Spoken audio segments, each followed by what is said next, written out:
Good morning, my dear friends.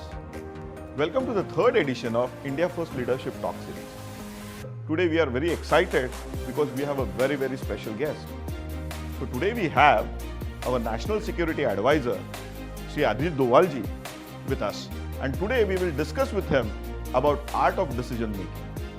Ajit sir, welcome to our show. So when we announced that you will be joining us for India First Leadership Talk Series, there was huge enthusiasm within students. And within 2 or 3 days, we got about 600 to 700 questions. Then subsequently, we had to cancel the show because some unfortunate incidents happened. And then we are now, until now, we have received about 950 questions from students.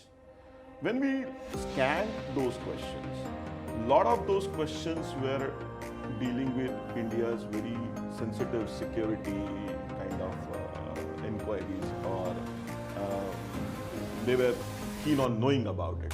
So we couldn't take many of those questions, but still we have tried to compile some of them, and you can answer based on your ease of dealing with some of these things. So the first question, sir, is a very, very interesting question, and it actually is about the airstrikes or surgical strikes which were done. So the students are very, very keen on knowing that you might be there in the war room while monitoring the entire situation minute by minute. So what was going in your mind, and whether at any point of time you had the fear of actually or had a feeling that the decision may go wrong, or or you have taken the wrong decision. So, sir, what was your second? Well, I can't go into the specifics of many operations or this particular operation. But I'll tell you one thing. We are all human beings. And human brain, human psyche, human this thing operates almost similarly. The difference is how do you respond to it. It is just like the rainfall. It falls on all of us evenly. But with some people can catch cold, some people are better clad, some people have got the raincoat, some people have this thing. So the important thing is, whenever you take major decisions, whenever you take vital decisions, there is always a sense of anxiety, uncertainty, because you are not a crystal gazer, you cannot tell the future. And you get to know whether the decision was right or wrong only after the event is over. So the die has been cast. But more importantly is, how do you cope with that? How do you plan for that? Now, the way I can tell you is this, that is, if I take a decision, I work out the worst case scenario. I will say, if everything goes wrong, what will happen? And then you find that, okay, if everything goes wrong, what can happen is affordable. You may get a little bad press, you may get some bad media, but nation won't suffer. Maybe sometimes we may lose some lives, doesn't matter. But we can manage with that. The country can bear that shock. After having worked out the worst case scenario, you try to improve on that. That is, how do I see, that is, if I buy a lottery ticket, or if I say that if I'm going to do a job, it's going to cost me 500 rupees if it is wrong. But I say, how can I reduce the cost?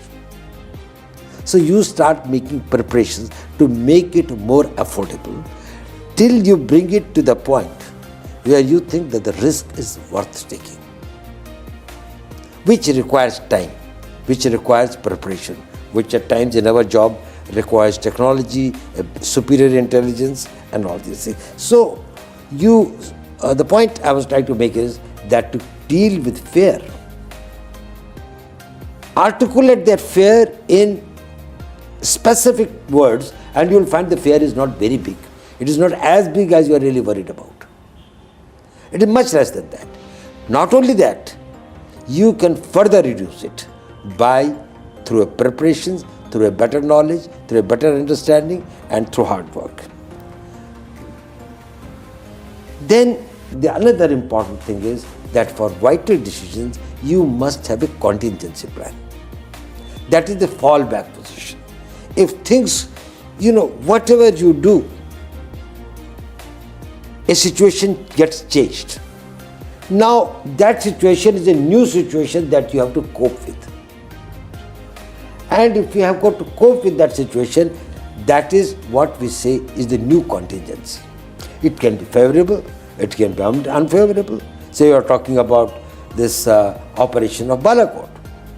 Now thereafter the media is just saying, well, this is a new situation. It's a favorable situation, but still a new situation. So you plan with it, that how will you do the perception management?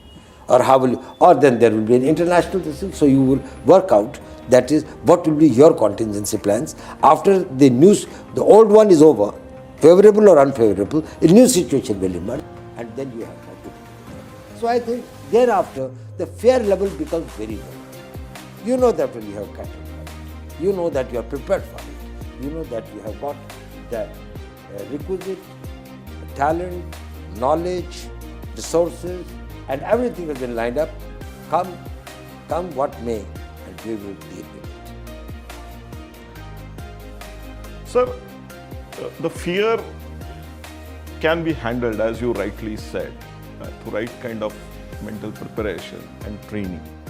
But sometimes, while decision making, you hardly have few choices. And then you have to really take tough decisions. How and when it comes to national security, and if you have to take a tough decision, then it has a long-term repercussions. It may have generations may get affected. So when you are taking a tough decision, what considerations you actually give? It is a bit different than fear of taking decision. Well, first let us understand that we all take hundreds of decisions every day. Whether what to dress or what to eat or what to say or what. What exactly makes a decision tough? What are the tough decisions? Tough decisions are where the consequences are going to affect a large number of people for a long period of time. The risks are high because some of those wrong decisions will change the course of history. Like say,